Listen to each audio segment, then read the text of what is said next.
کبھی سوچا ہے کہ ہمارے گھروں میں خوشیاں کم اور بے چینی زیادہ کیوں ہو گئی؟ کیوں بچوں کی نظریں جھکی نہیں رہتی؟ کیوں دل سے عبادت کا شوق ختم ہو گیا ہے؟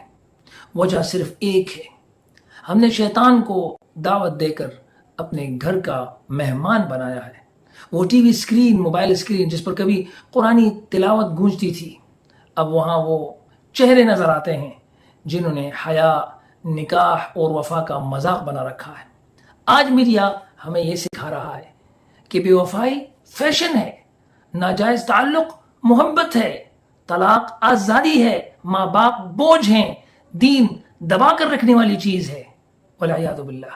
یاد رکھو، یہ صرف ایک سین نہیں، یہ ہمارے خاندانی نظام پر حملہ ہے۔ یہ صرف ایک مکالمہ نہیں، یہ ہمارے نسلوں کی تربیت کا زہر ہے۔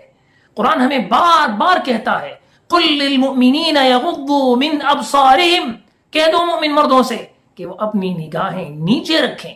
رسول اللہ صلی اللہ علیہ وسلم نے فرمایا جب تم میں حیا نہ رہے تو جو چاہو کرو۔